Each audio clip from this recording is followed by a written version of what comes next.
Good afternoon, everyone, and welcome to the 30th of the COVID calls. This is a daily discussion of the COVID-19 pandemic with a diverse collection of disaster experts. These calls are held every weekday at 5 p.m. Eastern Time. My name is Scott Knowles. I'm a historian of disasters at Drexel University in Philadelphia. Today, the subject of COVID calls is COVID-19 and Donald Trump. My guest is journalist and cultural critic Virginia Heffernan. We are streaming on YouTube Live. You can also keep up with COVID calls via Twitter using my handle @US of Disaster. And you can also hear the COVID calls recorded as podcasts. Just go to soundcloud.com and search for the COVID calls podcast. And we will, in the next week or so, we're working on getting the COVID calls podcast up on Stitcher and on iTunes and on Spotify. So please stay tuned for that. Please do help spread the word and send suggestions for guests and topics. And please feel free to suggest yourself if you have a topic that you'd like to discuss on COVID calls. On Monday, we will talk about pandemics and other disasters in history. One of our regular features on COVID calls to bring in some historians and get their perspective. My guests are Caroline Grigo at the Queen's University of Charlotte and Tiago Saraiva, my colleague at Drexel University in Philadelphia. We're going to talk about hurricanes, Jim Crow, plague, and more. Please join us for that discussion. As of today, there are 2,783,512 confirmed cases of COVID-19 globally, according to the Johns Hopkins University Coronavirus Resource Center. That is up from 2,682,225 cases yesterday. 886,213 of those are in the United States, up from 856,209 yesterday, and there are now a total of 50,780 deaths reported in the United States from COVID-19, up from 47,272 yesterday. Donald Trump has been on my mind. Has he been on yours too? I expect perhaps. I unfollowed him on Twitter long ago, but that doesn't keep him from reaching me every day, multiple times a day. I regret that. I'm sorry that he takes up so much space in my mind, in part because it's not space well used and I don't have any space to spare. But well, there he is. And that was all before COVID-19. In fact, before he was elected, I wrote an op-ed for which I got my very first really serious angry hate mail about his unfitness as a potential leader in disasters. Secretary Clinton, I argued, would be much better. She had never shamed nurses for treating Ebola patients poorly, or she'd never lied about her actions on 9/11. She believes in climate change. It seemed a bit like a niche op-ed, I admit that. I guess so. But when Hurricane Maria happened, and then when the Camp Fire happened, my fears and the fears of many others were realized. It's not that Trump mismanages the government in times of disaster. He certainly does that. But it's that he uses disasters as a tool to further erode the badly frayed social contract in America. I think he's not clueless when it comes to disaster. He's been portrayed this way often. I think he's strategic. Or maybe I think that just because he's made me paranoid. And I think I confessed to that at the beginning here a few minutes ago. So I need to talk to someone. I need to talk to someone about this.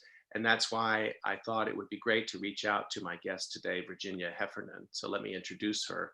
Virginia Heffernan is an accomplished journalist and cultural critic.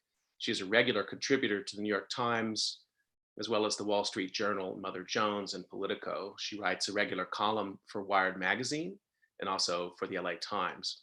She is the co-host of the Trumpcast on Slate, and she is also the author of Magic and Loss, The Internet as Art, which came out in 2016 with Simon and Schuster. Virginia, welcome to COVID Calls. Thanks very, very much, Scott.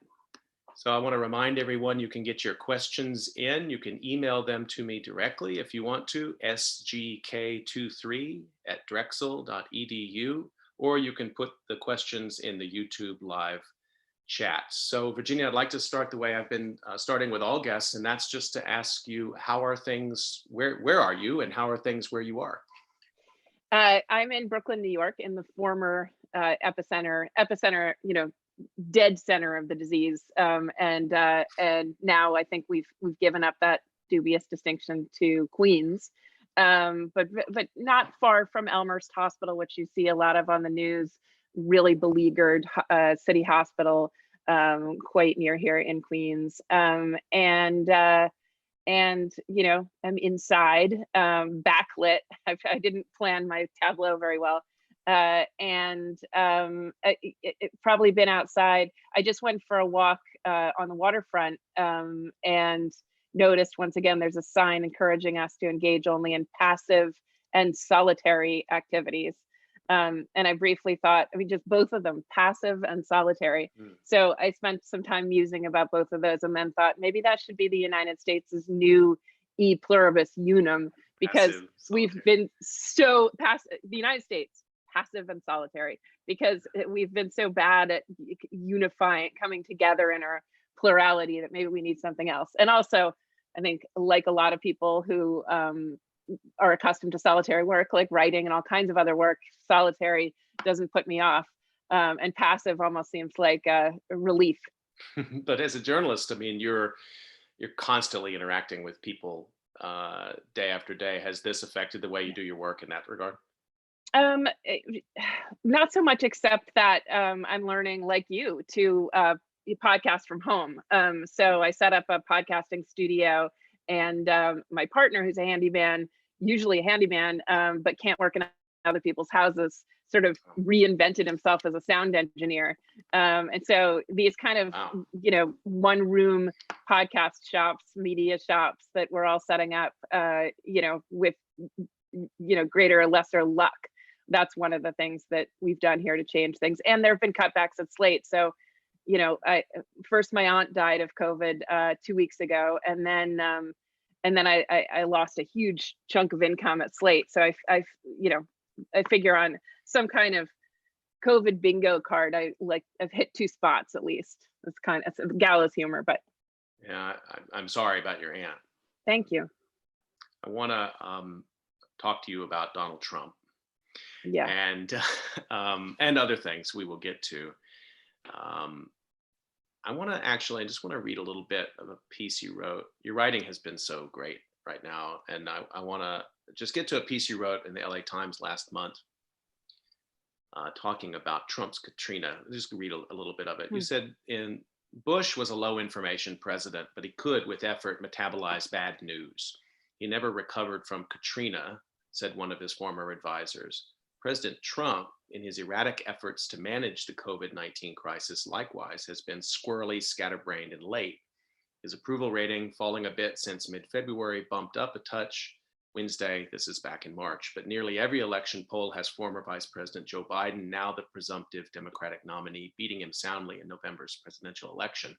It's a fool's game to call anything Trump's Waterloo, but this virus might be his Katrina, you said. So a month has passed since you wrote that. So I wanted to bring that back to you and see, does that analogy still resonate for you? Is this still Trump's Katrina? Is it somehow different from that, worse than that? What do you think? Yeah, I think a lot of us who've been watching Trump closely, professionally or inadvertently, or because, as you say, he's chronically in our faces, have wondered what might bring him to account. We held out hope for the intelligence services, for the Mueller investigation, which showed 10 to 12 clear examples of obstruction of justice on the part of the President of the United States, and he slipped that knot. He went through a full impeachment. We had just come off that before this, and the Senate Republicans closed ranks and refused to try him or hear any evidence at all. We saw the same thing happen with Brett Kavanaugh. This kind of series of figures that just insult the common sense. Insult our. You hear a lot of talk about believing science, but what about simply believing? We don't need scientists to tell us that bleach in the bloodstream is not a cure for anything and is in fact a fast route to death.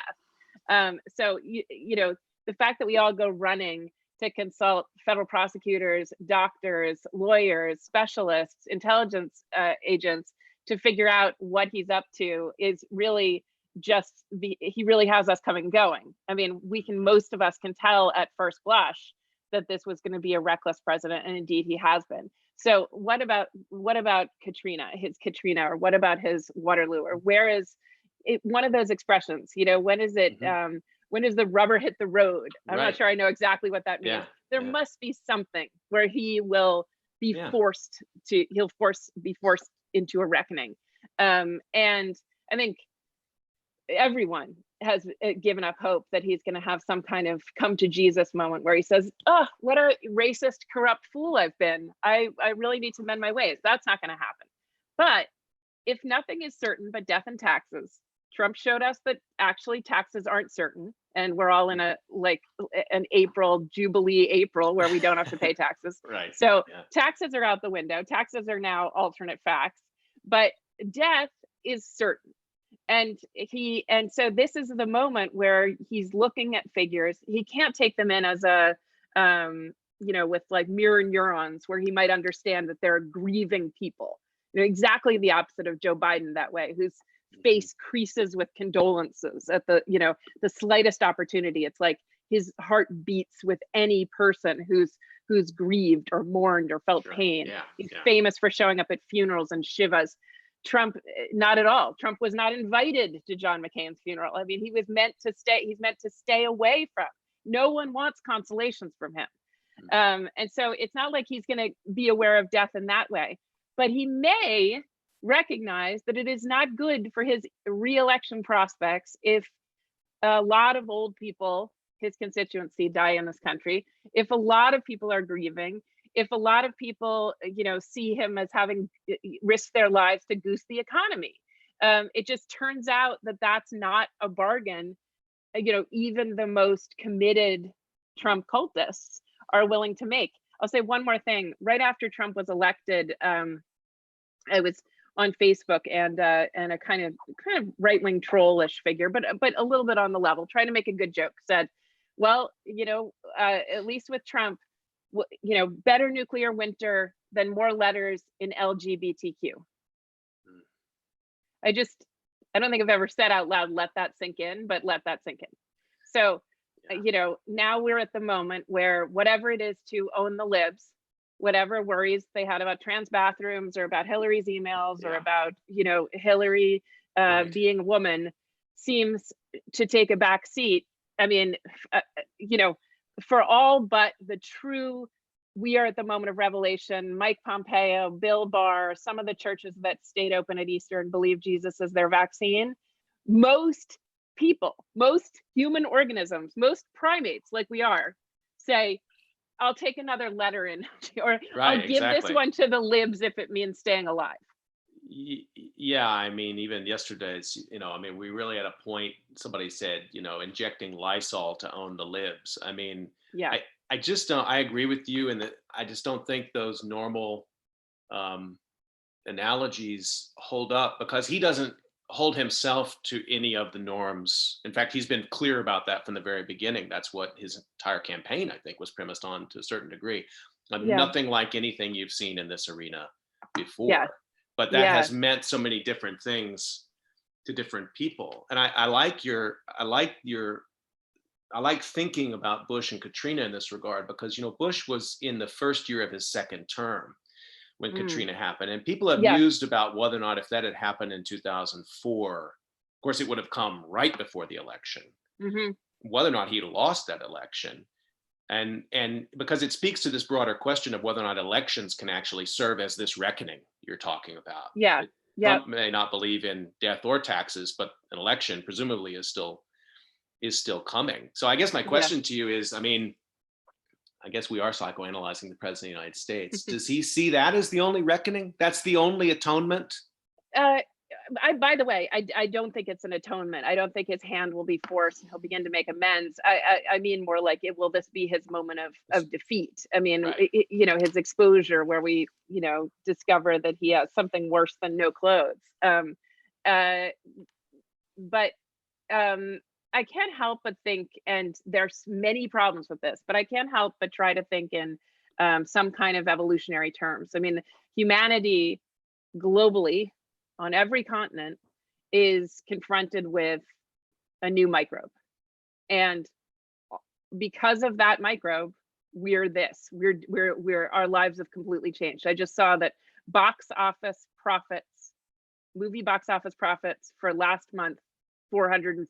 I mean, it's just a small one, but Hollywood, I mean, $414. There are no movies showing anywhere. The Georgia governor, who's opened movie theaters for Monday, has nothing to play it. Nothing to show. Yeah. Right. He has nothing to show. So, so that's just one example. But just think, we shut it all down. We just gave up. We decided we'll stop this. And I think we're thinking like microbes. We're thinking with the part of us that wants to live, not die. I do not think that the arc of history bends perfectly teleologically to something we call justice, but just by tautologically, whatever survives, it bends toward life, right? So the thing that dies, and the thing that lives. It's not much to say, right. But so I've wondered. My anxiety about Trump from almost the beginning does Trump represent a kind of adaptation that we might be selected for? A kind of solipsist of the present moment who says whatever comes into his mind and is able time after time to punch us in the face enough to keep us worrying about him and keep us and defy in this Nietzschean way any kind of shame or any kind of shrug off conscience, shrug off, just say things that are so beyond the pale that you feel like kind of some Jimmy Stewart figure when he talks. You start to say like, oh, but that's not right. No, everyone feels like a Girl Scout. Yeah. It turns out Michael Cohen and Anthony Scaramucci and Joe Walsh, and the architects of the Iraq War, right? Feel like Girl Scouts. No, that's too far, right? And so what I wondered though is this an adaptation? Or is this the would-be death drive? Is this, if it's an adaptation, just go with me. Keep this going. Is not my area of expertise. Yeah. But if it's an adaptation, okay, well, let's say there's a spontaneous mutation and it's Trump with his his microbiome, his body. I will say my brother is a personal trainer and physiologist, and in his community, the thing they wonder about the most is, why isn't Trump dead? He doesn't exercise. He never sees a doctor except to steak every day. He eats burgers on his bed, and he's sedentary. He has a hard time walking, but there you go. So so let's say he's a spontaneous mutation that doesn't have to conform even to most laws of nature of how arteries work. And what you could say, and what I think I've been saying, lots of people have been saying from the beginning, is that he represents this kind of death drive. Like, what he's interested in is like killing people at the border. I mean, just the brutal language. When he talks about abortion, he loves these graphic snuff scenes of, dead babies or women with duct tape on, just death, right? And the environment, he just, he just seems to see beauty in death and destruction. And I took a little solace in that, because death cults and a death drive don't end. Well, they have their own end built into them. Right. But I started to have this nagging, horrible feeling. What if this is a spontaneous mutation that we, inhibited by our boring middle-class consciences, just don't recognize as what's next? And so I said and then I thought, well, then there must be others like him, his sons. And someone recently said to me, yeah, like the Tiger King. This character, real life character on TV that has been on this show, been on this Netflix show, who seems very like Trump, and now is in jail for it. But so is that sort of like a Humans 5.0 or whatever version we're on? A kind of well, I think of it as a solipsist of the present moment, cheating out always to the camera, terminally unhealthy, domineering, aiming to subjugate others, a lot of cognitive what look like glitches, but maybe they're adaptations. But with COVID, and especially with Trump's recommendation that we all mix up a Kool-Aid with Gosh. involving bleach and Clorox and disinfectants and shoot it into our veins yesterday, I thought, no, this is a death cult. There's no streak of a real adaptation in this. But, who am I to say? But I get comfort thinking that, it's not my failure to recognize a kind of Superman of the future, but rather we've seen him clearly for what he is, which is a force of destruction and ultimately self-destruction. Some of these things you're raising here. I mean, I talked about on COVID calls with Howard Conruther, who's a risk expert. Yeah. And he thinks a lot about what he calls cognitive bias. So that the difficulty of explaining risk to average people and to think about it in a sort of social psychological way, because the conflict here is if we have, let's say, wise policies about development on our coastline, well, to do that, to enact that, you're going to have to get people to understand risk better. They got to think about things that are low probability, high consequence events and things like that. He talked about these, what he calls these cognitive biases. And a couple of the most important ones are optimism. That people think, something bad could happen, but it'll never happen to me. Right. And then people are also just in general really bad at visualizing basically the way the pandemic has spread, that it multiplies much faster than we can somehow envision. Right? We sort of think mathematically 1, 2, 3, 4, 5. We don't think about the curve, right? Yeah. And so we have these biases built in, and we just tend to think. And so convincing people bad things can happen to them is sometimes hard for people in that risk world. And as he described those, I thought every single one of those applies to the president of the United States. He sees himself as truly unique. Bad things cannot happen to him. And maybe bad things will happen to everybody else, but he sees himself also as somehow truly alone, which is very odd considering he's the president of the United States. And then there was this Times piece yesterday describing, you may have seen it, describing him right now and how he spends his time alone watching television and feeling bad that even as he turns to Fox News, they're saying bad things about him. And I won't say I felt sympathy. How could you read that and not feel? I thought, how is this possible? This person has all this capacity to do wise things, to receive counsel, to go against his cognitive biases and act on our behalf. And I'm reading a story about him holed up in the White House, eating a cheeseburger, scanning Fox News for somebody to say something nice about him. Yeah. It's I think you respond. I wrote a piece in the New York Times about being in recovery for addiction during this time. There are a lot of online meetings about this, and one of the things that alcoholics anyway notice is that it's the early pose of toughness that some of us take on is actually because we could barely stand a micron of pain. So you look like you're a great risk taker, but really because you're like constantly trying to flee, you can't even endure ordinary pain. At the first sight of it, you decided that, the first intoxicant, a little ethyl alcohol, could like really make your humanity, to bring it to a controlled, level. I heard one recovered alcoholic say that he was he thought he was such a wild man in his drinking days, and then where he ended up was the last 2 years in a single chair in his house with a gun underneath his, bolted with a gun underneath the chair, sleeping in it, eating in it, drinking in it, And sometimes Dave Eggers has this fantastic novel. I don't know if you saw it, but a kind of old-fashioned allegory called The Captain and the Glory about Trump. It came out a couple of months ago, and I really don't want it to get lost in the code. It's really interesting. Sort of like Animal Farm, a really kind of cool, ambitious effort by Eggers. But he has Trump very like that guy I just described, really hiding under his bed in fetal position in this very, very small life.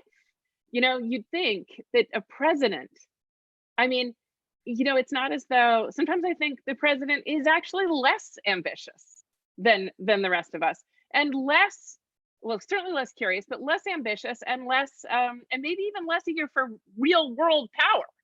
like, it's not like all of his qualities, all of our qualities are good and all of his are bad. There are things he's missing that are odd.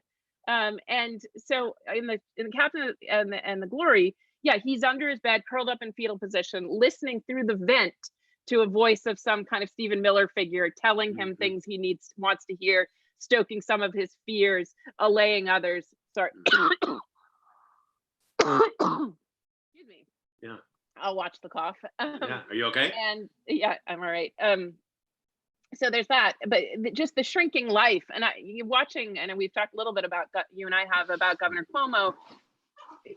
Cuomo, what I like about Cuomo is that he is a politician who wants real world power, like, not fame.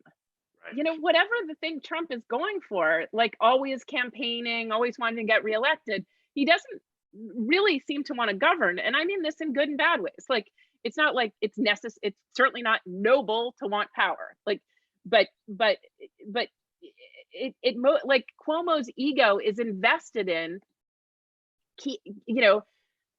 his how well he is a shepherd to his people.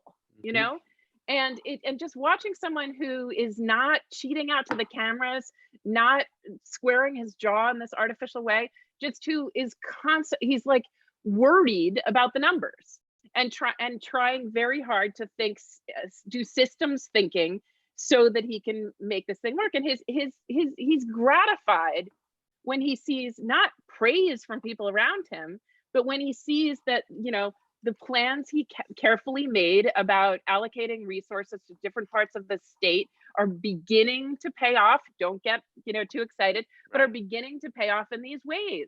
And you need a leader, not a leader who's all heart, not a leader who's a perfect, martyr, but you need a leader that cares about those things instead of this strange vanity project that a game show host undertook to take the Oval Office.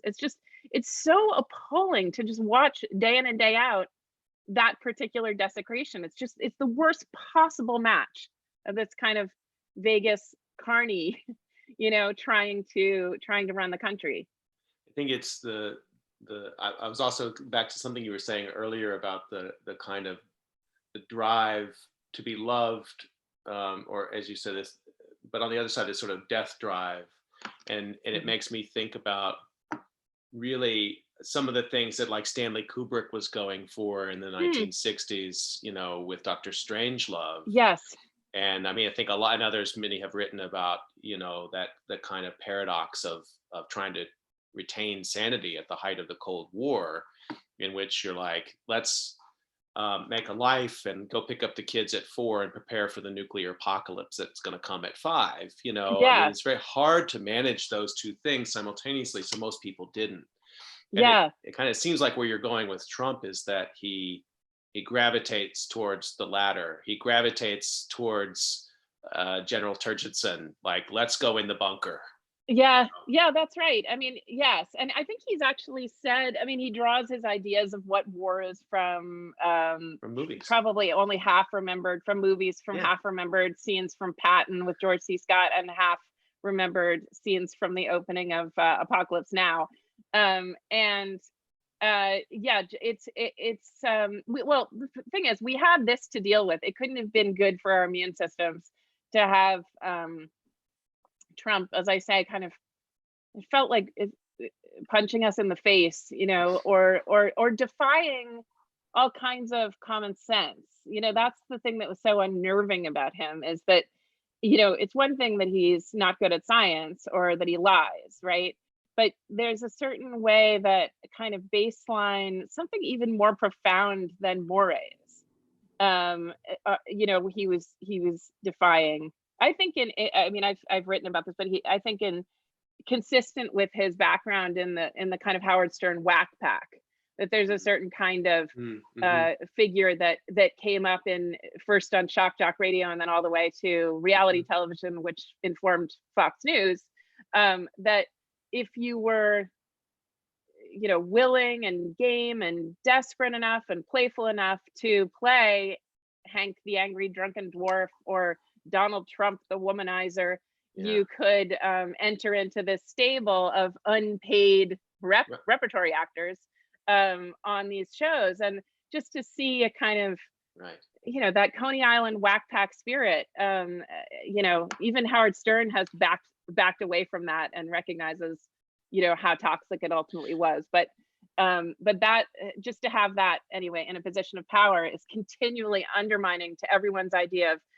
people use different words, decency or charitableness. I mean, just a baseline.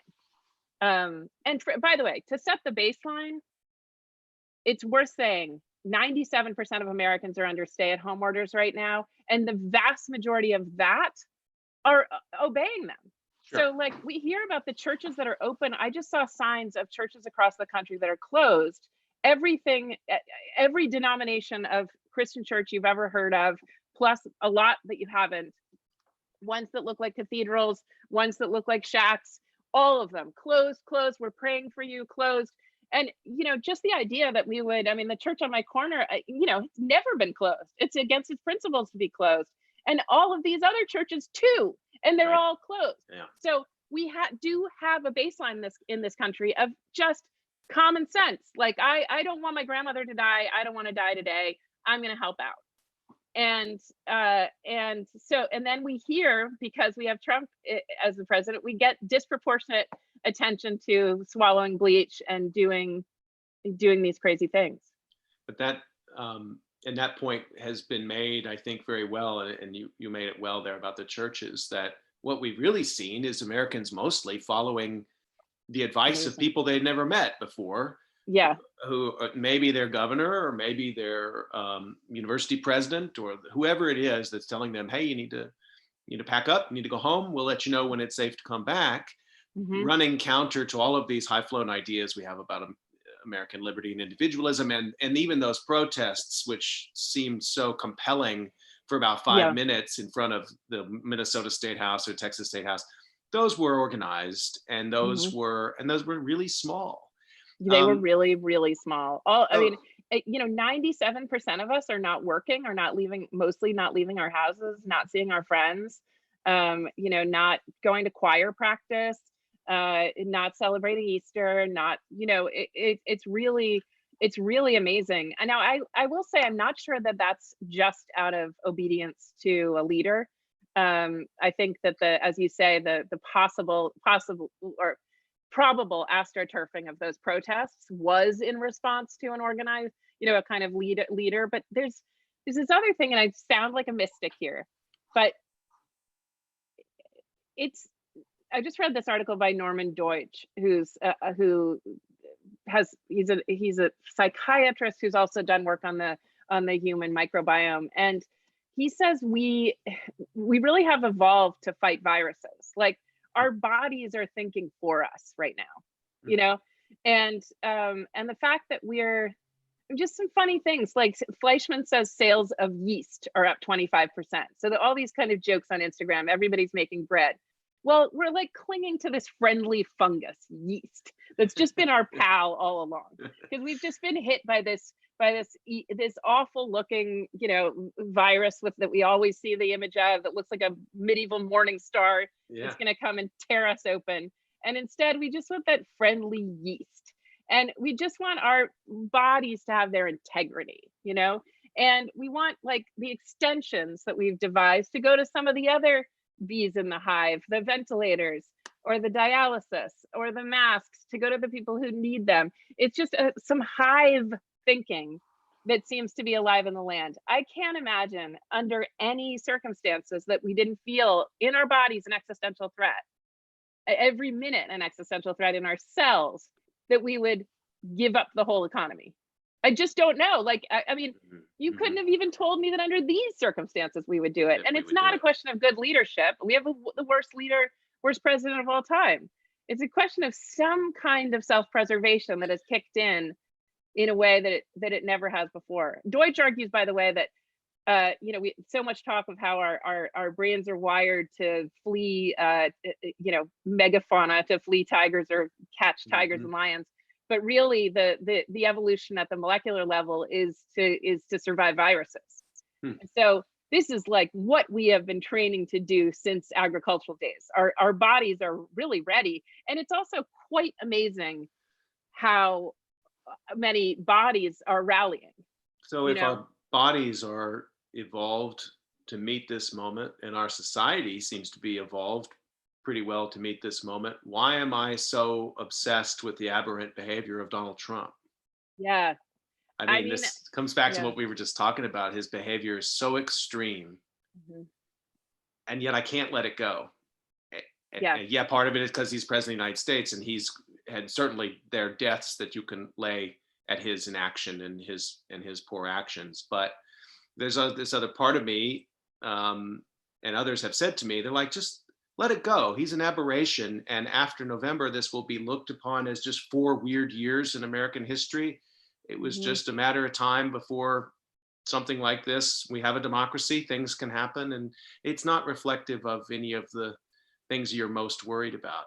I don't know. People maybe say things like that to you. You run a podcast. You know him better than anyone who's observing in this way. Why are we so worried about him? I mean, I certainly have no zen around Donald Trump, but what I do have is something akin to adrenal fatigue. I mean, we started doing Trumpcast in 2015 when he was just a kind of a joke, and the idea was to retire it. We had a big closing party on in November 2016 to, before the inauguration of who we hope would be our new president, Hillary Clinton, and we obviously the show went on and on and on. And I've been through many cycles of anger, and recently though I thought, it's possible that my anger at Donald Trump is maxed out. Like, I've actually reached a level of hatred that has nothing beyond it. And it's actually hatred. I mean, you're not supposed to cop to, or it's supposed to be sort of wrong to feel hatred.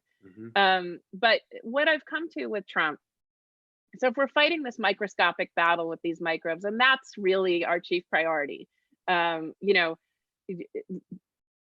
Cuomo is right to try to get us more resources, or get more resources to the states that need it, and the hospitals that need it, and resourcing the hospitals and helping our fellows in our hive survive is what we're doing.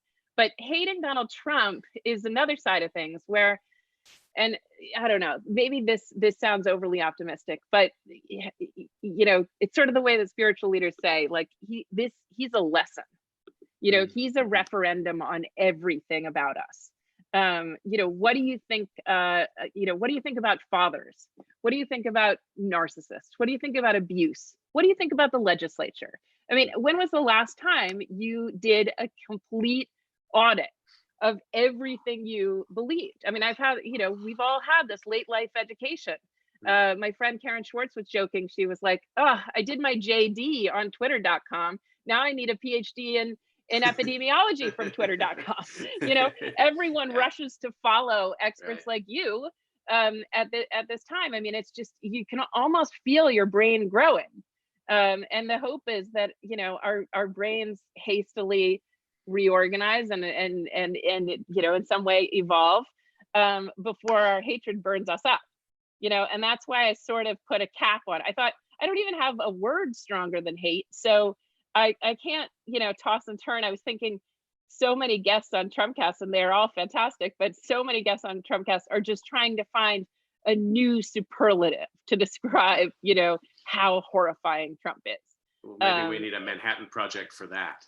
We talk maybe about yes, exactly. Just devoted to a lexicon, like near-legged scullionly ort, like the ones the Scots do about Trump. Just how can I take him apart in language? And once that finally got tiring, and I've been doing it for 4 years, so I had to wear out on it. I tried to say, Governor Cuomo says it. We will come out of this stronger. We came out of 9/11 stronger. You have to believe that you'll, gain from disorder. You have to believe it. I mean, just as a survival strategy during disaster, and even just taking inventory of what has happened in my life and the lives of people around me, just the way that they've rallied in really interesting ways and brought to, my politics have changed a little bit. I really wanted Hillary Clinton to win, and I don't think I would have wanted her to win in 2020. And that's been interesting to watch. And even, unearthing some of the Washington rot. I'm not happy about the prospect of Joe Biden coming in and glad handing with Mitch McConnell if if ideally if he's elected. But, things have really changed. Yeah, I think so Things too. are really dark. Mhm. And yet a lot might come out of that. You have written about, and we've been talking a little bit about Governor Cuomo and Governor Newsom in California, but I want to draw you out on that a little bit more. Not only a study in contrasts with Trump, but also we're learning a lot about federalism again. We keep Hmm. learning maybe unexpected things about how this country is put together. And I wonder if you could say a little bit more about your thinking about the governors in this whole play. I mean, not just the Yeah. ones who seem to be intentionally drawing a distinction between themselves and Trump, but also the ones who are trying to find their own way right now, like the governor of Georgia, the governor of Hmm. Texas, or the governor of Florida, who are Yeah. they're sort of Trumpist, but they're taking it in their own direction. There's so many Yeah. characters on the national stage. We usually don't know. Most Americans can name maybe their own governor. Right. Now we've Yeah. all got 10 or 15 of them swirling around in our minds. So talk about Yeah. governors a little bit. So this, I mean, when Trump backed out of the Paris Accords, we saw the muscle of mayors across the country who said, we're not dropping out. And then obviously we saw the kind of interesting campaign of Pete Buttigieg and Michael Bloomberg, two mayors, and then thought about consortia of mayors and how mayors, in some ways they wrestle with some of the same problems, of course, of transportation. They advise each other, they admire each other, they learn from each other, and now we're sort of seeing the same thing with governors. I know that that Cuomo the other day said they told a great story about the governor of Rhode Island. Is it Hogan? I think Maryland. it is Maryland. Sorry, yes, um, uh, who had managed to negotiate with South Korea Hmm. independently. I think with some help from his wife, Yeah. to score, some huge number of tests. And Yeah. Cuomo told a story about sitting with his daughters, watching this very impressive thing with Hogan. And by the way, Hogan is like the head of the Council of Governors, and Yeah. Cuomo is second to him. So they're quite close. And Hogan's a Republican.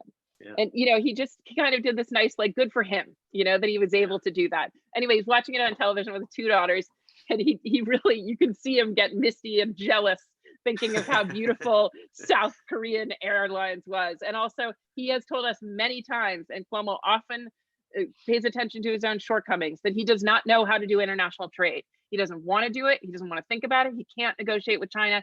That's why he's the governor and not the president of the United States. And that's why, he worked in HUD and not on the Council on Foreign Relations.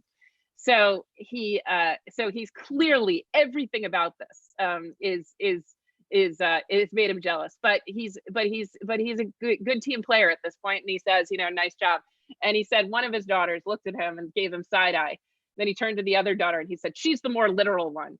And she said, why didn't you think to do that, Dad? Right. Right. And it's so, I mean, just to think about these people alone in their houses with their children, Yeah. making such consequential decisions Yeah. all the Governing. time, Yeah. and having to freestyle. What he Yeah. said is good for Hogan. He thought outside the box. He was creative. Those are like cliches, but I thought that is so. I mean, these are stewards, shepherds of big groups of people with regional interests. And they're also governors who really do put party politics aside, as governors tend to do much more than senators and congresspeople. And so looking to Hogan, I thought for kind of healthy competition. Let's say it's like a tiny bit of free market, put these guys together, and he's like, I'll think of a better way to get masks to New York, not the worst thing.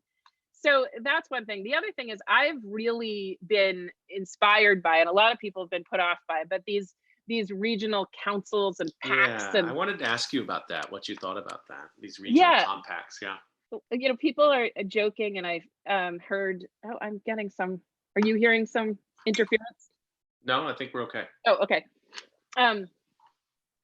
people called when the map started to divide up, and first there were I think I know the original name and they've changed, but Western States Pact Multi-State Council. So it's California and the Pacific Northwest, and then New England and sort of those middle Atlantic states. Right. And not all of New England, but much of it. And I just thought that, some people saw like Civil War potential in this, to see mapped off parts of the state. And, you think of like fantasy books like Lord of the Rings or Hunger Games, and they have regional names. I just thought, like, it's too bad multi-state council. It just doesn't, you want it to be like Rivendell or something, but the Shire. Yeah. But anyway, I thought that they just did a beautiful job saying we're just working together. It was just sort of like a union. It was so far from it was like more like civil disobedience than like shots fired at Fort Sumter.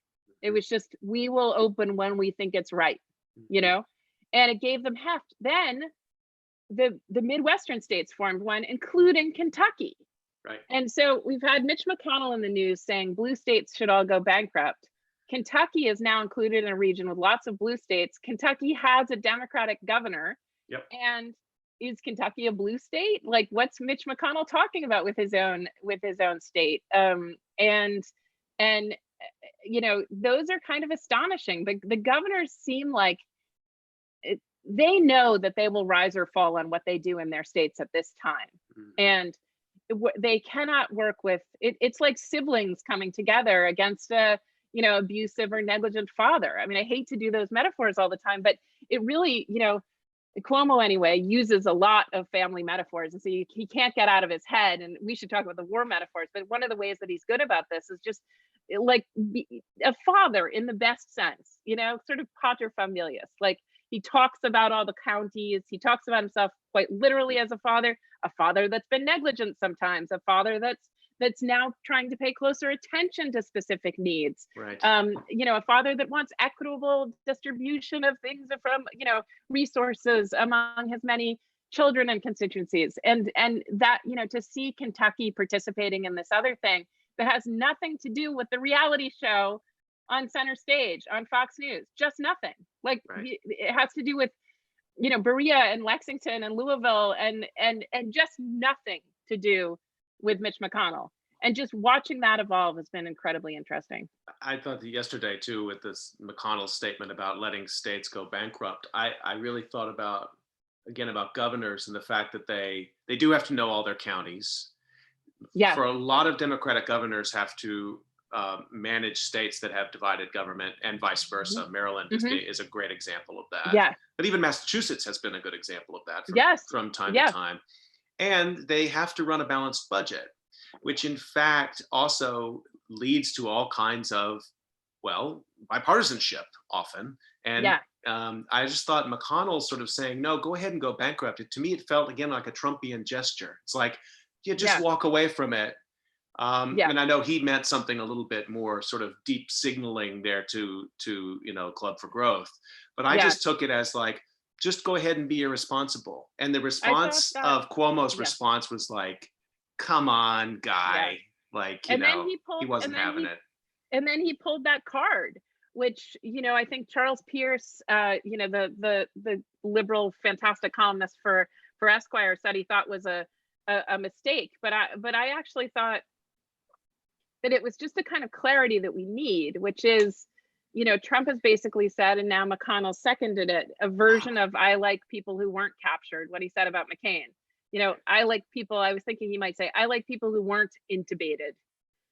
I like cities that weren't hit hard by COVID, right? It's just like, he's not only indifferent to suffering, he hates it if you suffer. He thinks you're a loser if you suffer, if you're McCain or if you're a war hero. And so, while he was getting a lot of that, Cuomo had to say, it's like, it's on the forbearance of states like New York. And this is not something, this is a kind of, we have a kind of gentlemen's and ladies agreement that we will not mention that, it's a handful of states that keep the country in business. It just, for some reason, bringing up taker states and giver states Yeah. is not in the spirit of a pluribus unum. But once you say blue state lives don't matter, once McConnell says that, Cuomo just wants to say, hey, New York puts more in the federal coffers than any other state. Kentucky is a taker state at the bottom of the list. And, this idea that like, this is welfare for us, this is a bailout for us, I think he said, who's getting the bailout here? Mhm. And Cuomo hasn't been especially critical of Trump, but he did need to, I mean, he's made it clear that they're on opposite sides of many things, but he gives credit where it's due. But with the McConnell thing, he just can't, just to give the middle finger to the hard hit blue states, it was just too much. I thought he had to answer, and he did answer it well. And that sort of red welfare state argument, I agree with you. It's kind of the nuclear for blue state governors. They don't go there. But so that to me was a tell that he really did get. He got pretty angry I mean, about I wondered. I'm curious what you think of this, because Pierce said, how sometimes like a horrible argument in a marriage is like, but I've been supporting you for 10 years. Like there's certain things that, like they, that like one there's person, no coming back from that. There's no coming back from, right? And that's sort of what I wondered, like you call it going nuclear.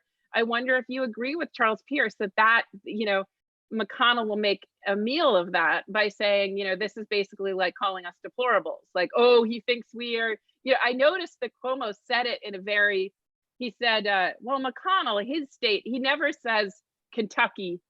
And he's just quite factual about it. Like there's not a line that's like, they're clinging to guns and religion that could be used as counter propaganda. I think, do you think it was a mistake? No, I think in this instance, Cuomo, I don't believe that he plans to come to the convention and be nominated, although there have been people even talking about that. But I do think he can read a poll. And I think he knows that he's popular right now nationally, and he never really has been on people's minds much except in New York. And he knows that Mitch McConnell is one of the most unpopular politicians in American history. So I think that was to a certain extent, he knew he could react strongly to that one. But it was also right. Today he read a letter, and what seems to move Cuomo, and I'm only talking about Cuomo as a leader in a time of disaster, and like this is your field. Understood. But so leaving aside the other times, his capacity to metabolize left brain information, and really he's able to popularize it. He's a broken record, which is one of the good things. A leader, they always tell you as a parent to do that. Just say the same thing over and over again, same voice. We're New York tough, and tough means this, and tough means that, and tough means loving. You're tough, you're loving. Okay, questions. Every time. I mean, it's like, my colleague, Mike Pesca, was saying there's liturgy, and then there's the right brain things, the homily at the end. And, he says, just the facts. Now, this is just my personal opinion. And then he tells us his personal opinion. He also will smuggle some things under facts that are, questionable. One of the facts that he gave us the other day is we wish our Muslim brothers and sisters happy Ramadan. And that was one of the facts, which is wonderful because we know in New York that all New York leaders need to watch out for religious bigotry during holiday seasons for Jews and Muslims. So that's like a New York staple. Right. Fact. But it's so important to put it there that he puts happy Ramadan at the top, which is just, I thought, very genius. But anyway, so his left brain part of things. And then he has these beautiful platitudes at the end about how this will make us stronger. But and then, little things like the slide that says reopen and has question mark, question mark, question mark, question mark. Right. He's so good at telling us we don't know. Right. Gavin Newsom cannot do this. Gavin Newsom gets into doublespeak. Cuomo, there's just something in his cadences that he's capable of saying, look, I want to know, you want to know. Promise I won't do an impression. I want to know, you want to know, you want to know. We all want to know, but we don't know, and those question marks around reopen somehow that he has all the time are somehow also reassuring to me. He doesn't know something that I don't know. And the last thing in my Cuomo, I Yeah, should yeah, talk more about Newsom, but the last thing is that he said, and this, I wonder what you think of this in your field, but that he said, the truth sometimes is depressing, sometimes it's uplifting, sometimes it's confusing, but it's always better to hear the truth, because the worst thing is the feeling you're being deceived. That's the case for the truth. Like, it's not, the case for the truth is not that we are all brilliant perceivers of truth and know the truth when we hear it. It's that it is actually hostile to perpetually try to deceive people, for a leader to perpetually deceive people. It's condescending, it's cruel, it's abusive, it's gaslighting, it makes people insane. And it's what we've been subjected to for nearly, 3.5 years. And just the relief of him saying, I'm telling you the truth, not because I'm a god, but just because it's inhumane to deceive you. So I think that was really beautiful. I want to remind people that we're talking to Virginia Heffernan on COVIDCalls, and we do still have time to get some questions and comments in. If you want to put them into YouTube live chat or tag me at US of Disaster on Twitter. Virginia, I want to, I could talk to you about governors and Trump, but I want to actually, you had a great piece last week in Wired. I know you've been thinking a lot about art and literature at this time. Just a little taste of this for people. And please go find this article from in Wired Magazine by Virginia Heffernan, but here's a little quote. And so you've been reading the canon of plague novels. And you and I talked about that briefly a few weeks ago, because I was reading late at night, I was reading Camus' The Plague, and I'm almost done now with Defoe's Journal of the Plague Year. Yes. I don't know if you read that one, but I didn't read that it for should this be next piece. for you. Yeah. Yes, it should. It should. Yeah, and it's tremendous. But I just want to read this little bit here because it's so great. But even as plague years generate, you argued, even as they generate twisty new fables, each time a novel pathogen gets on a global tear, existing human narratives are shattered. The old life is reached for again and again like a phantom limb. During outbreaks of infectious diseases, including smallpox, Spanish flu, and the current coronavirus, we live by stories of alternate universes in which history might be turned back, the sick healed, the dead brought back, normalcy restored. So I just was really struck by that. And in the piece, you talk about the possibility of plague literature to be a space of retreat for us. And I suppose literature and art can always serve as that, a sort of reservoir of human suffering. I've been thinking about history this way too. Like, why are we reading old stories about 1793 yellow fever epidemic or 1918? Is it to learn a lesson for now? Maybe, but maybe it's also because that literature holds a reservoir of human dread and fear and loss that is consoling to us. Yeah. But you have another argument in the piece, which maybe you can talk a little bit about now, about maybe some of what that literature reveals to us in what you were just saying about lies, about fascism, about the need to be awake and aware of the pandemic as a moment when we may be worried about the pathogen, but there's something else happening here too. Yes. And so the literature is an alert of sorts, but it may not just be an alert to stay indoors and listen to Dr. Fauci. It might be a political alert as well. Yes. It was such a complex piece and so nicely delivered. I wonder if you could talk a little more about it. Since 2016, so just absolutely to clarify, I though I'm not at all a scientist, so I opted to did a PhD in the humanities, well, like you, but and science is sort of the ranking discourse of this time. It's like the clearest way to see this particular virus. It's the clearest way to understand the data around it. But I just, like you, I just retreat into, like my happy place. So I was just like, the Decameron is on my shelf. It like fell off my, the first day I really took seriously that like this is really happening. And I dove in to read about the crazy adventures of the Boccaccio characters. Anyone who hasn't read the Decameron should really read it. It's just, it's so it's like what they say about COVID dreams. It's just so vivid and crazy, and like vaginas are devils, and and a lover's head is buried in a basil pot, and it's very capery and funny and kind of macabre, and it's anyway, it's terrific. But so I started to do that, and that's because I just wanted to curl up and get away from it all. And I was consoled, and this may be what the history reading is doing. I just was consoled by seeing that we have the same responses to plagues over and over again. That the move, first of all, to disinformation, and in Procopius's time. So this is a plague in 550, the Justinian plague, that started to interest me. He really counsels against. And by the way, when we're talking about history and literature, they're the same thing in many plague years, Sure. because they're just journals of what happened, and we don't actually know. Nobody is a data scientist. They don't have like those good neural network data graphs in Procopius's time. So He tells you he's a historian of the time. Who knows if he's just like writing poetry or making stuff up?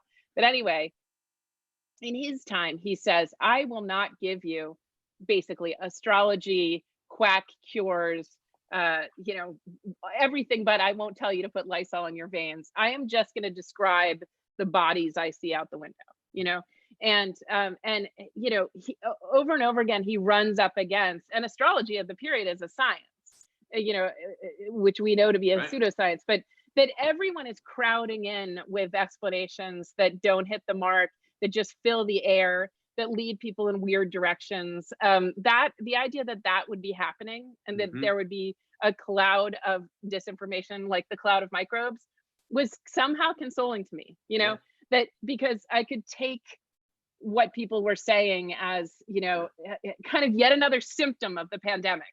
Defoe has a whole chapter on that. About really? Okay, quack I don't medicines. know that. I'll send you the link to it. It's like the quack medicines. There's even, almost I don't want to make too much of it, but there's one paragraph where he even says people had fallen into under the spell of this trumpetry. And I thought, come on, man, that's too much. But the idea that leaders would take up this opportunity to sell quack medicines in the 17th century in England. So just like you, I thought there's something here useful for me. Yeah, and yes, but the thing that I really learned from Procopius that hit closer to home, because it's one thing when they're telling us, oh, people are Jim Baker and they're selling quack stuff, or they're preaching about the zodiac, then you can say, haha, I would never do that because I have such a clear scientific mind. But then it became clear that Procopius, who started writing pornographic material about the leader Justinian while blaming him for the plague, and there was no idea that he should have gotten the ventilator sooner, or shouldn't have done this, or should have taken it seriously. He just simply blamed him for his bad character. But his loathing for Justinian is pretty close to yours and mine for Donald Trump. And I don't think we'd go so far as to write that, weird smutty thing that he wrote to take him down. And then last year, 2019, a group of scientists, apropos of nothing, as far as I can tell, analyzed all kinds of numismatics and coins and mortuary stuff in the Ottoman Empire, in the Eastern Roman Empire, and discovered that this Procopius plague, or the Justinian plague, wasn't really as destructive as he said it was. It didn't kill 10 million as he suggested, or 1 in 2, or all of Constantinople. That this was really kind of a propaganda play by Procopius. And then I thought, well, I have to be on guard against my own tendency to use this plague for my purposes, which is I want Trump out of office, and we're fighting a virus. And so what a nice opportunity to say, well, none of us would be sick. I wouldn't have lost my aunt if Donald Trump weren't president, and it's all his fault. It's just that kind of recreation where we grind our gears is I think it's something to sort of hold on to loosely, maybe not commit to that plot line right now, because no leader handles a virus well. No, there is no right perfect response. Even in South Korea, well, you and I talked about South Korea, but we can keep holding up these other countries as having done better than we have. Well, Cuomo today said maybe, we were going to close the airports to Italians, in January and February. Just no, like, that's just not going to happen.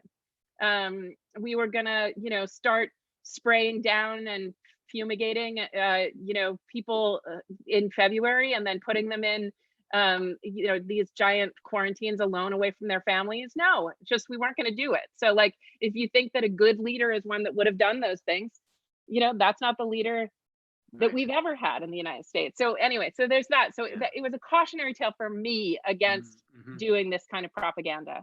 And then last, it was a case for something that I try to hold on to, that even though I do journalism now, it's fiction that interests me the most. And I like fiction because it's fiction labeled as fiction, right? So you can really clearly tell when you're watching a Netflix show, you don't mistake it for like Alex Jones or Sean Hannity or the performances of Donald Trump. If Donald Trump said, I am here playing a quack, it's a little bit closer to, like, Dr. Phil is like more clearly playing a character. But then all the way over to some like excellent HBO show about an evil doctor, where it's interesting. You want to watch someone, a horrifying quack. Quacks are really interesting. Yeah. The thing is, you don't want to watch it under the sign of this is the truth and the president of the United States. So I think in an earlier Wired piece, I said, in a climate of disinformation, just learn how to read fiction. Like, I'm just as interested in, I was thinking, God, I hate the right. They love these disgusting stories about Hillary and Pizzagate and pedophilia. They're so revolting. I'm going to now just go watch this, cozy British detective story about like a pedophilia scandal in a church. Same topics. As long as it's broad church, as long as it's got English people. It's same topics, because we like, a lot of us like to read The Plague, the Camus thing about a fictional plague. But get that part of your brain that knows it's suspending disbelief and doesn't invest in it as as fact. Because when reality TV and Fox News blurred that line, there were readers, the whole generation of people who can't quite read Instagram as fiction, Fox News as fiction. And sometimes I'm one of them. I mean, I'm sure you agree with me that showing those briefings to people without framing them as, a combination of fiction, performance, and lies, is a public health hazard in itself. And so for me, turning to something like, turning to outrageous fiction is a nice way to remind myself of what the truth looks like, which is not that. I hadn't thought of it that way. It's such an interesting insight to me that, and of course, I'm a humanist and I teach at a university. Let me make that disclosure. But the value of being able to discern true statements from false statements, or statements of any type, and to try to understand the point of view of the person making it. Those are just core skills in a free society. And, to come back, that was what Camus was invested in writing The Plague. Yes. He could have written a factual history of the plague. I think he would have written a very good one. And Orwell did write histories. He wrote the history of the Spanish Civil War. He could have written histories, but he chose fiction as a venue, I think often because he was instructing. He's sort of, using that tool to expose things that you couldn't in the history, or to create a space where you can be even more imaginative in explaining propaganda in all of its forms. Yes. But and Defoe is a perfect example, because Defoe actually, like, in his own time, was so on the line.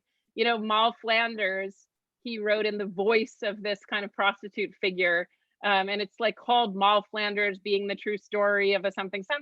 And it's it might as well be like the surreal life from the 90s. It's just like as crazy as it gets, full of Boccaccio, crazy misadventures, picaresque sexuality, death, he that's the novel. The birth of the novel in English are these books that are meant to blur the line, because you're more interested in reading the true story of Moll Flanders than the invention by Daniel Defoe. But then we became able, ideally, readers interested in novels, interested in film, have a place in your brain that is just very satisfied by the formal conventions of fiction, and that's why I think there's something harrowing about Trump's malevolent fictions, because they're also inconsistent. They don't have emphasis. They don't have any beauty to them, and so yeah. It's not So original anyway, to, then yeah. the It's not. novels are always consoling, And it's not. People have said it's not original idea to me that if you were to make the novel of the Trump presidency, it'd actually be a very unsatisfying novel because you wouldn't believe him as the character. Yeah. He's, It's funny. Jay Mayer, who just did a profile of Mitch McConnell, was on Trumpcast yesterday, and oh wow, people say the that must same have been thing. fun. It actually, I mean, she's so great, but people say the same thing about McConnell as they do about Trump, which is like, he's unmolested by the rumblings of a soul. I think Mark Singer said, that like there's nothing, there's nothing, there's an emptiness or kind of black hole, not even villainy, just a kind of, just a black hole. And yeah, and that's not especially good fiction. I know we're probably running out of time, but I have to fit in one more thing. Yeah, go ahead.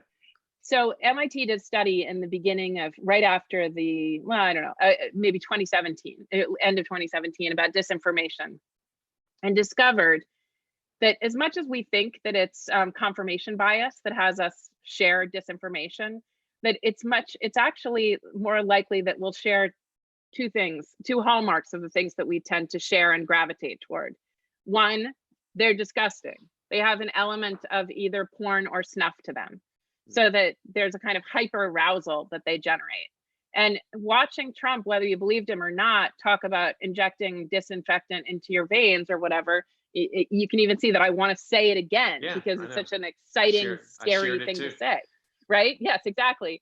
That is so shareable because it's revolting, because it's visceral, because it works in the body, works sorry, like porn and snuff to arouse the body.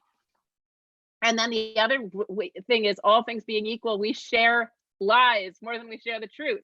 So even a good story about Trump that's true, there was apparently some story where he flew a sick kid to the hospital on his plane. Trumpites, red hats didn't share it because it just was boring. Right. Yeah, it doesn't fit. It's not exciting. It's yeah. not. Yeah. So I've been trying to make the case that, quieter pleasures, where, like, they call this the great pause in New York, this period. And I'm looking over, my partner has a 1,000-piece puzzle that he and my son have been working on. This is maybe the third that they've done. Jigsaw puzzles, quieter pleasures. Yeah, absolutely. Well, Virginia Heffernan, thank you so much for sharing in a psychoanalysis of the President of the United States with me, but also these, I think, really important meditations on literature and on art in this time. And I don't hope the pandemic lasts much longer, but I know that it is going to last a bit longer. So maybe we'll get a chance to follow up at some point later on some of these ideas. So thank you for all your writing and all you're doing, and thanks for coming on COVID Calls. And thank you for doing this, Scott. It's a great project. So I want to remind everyone that COVID Calls is on every day, Monday through Friday at 5 p.m. Eastern Time. And you can catch us on YouTube Live, and you can find out more about COVID Calls at US of Disaster. We'll see you all on Monday, and stay healthy, everyone. Thanks.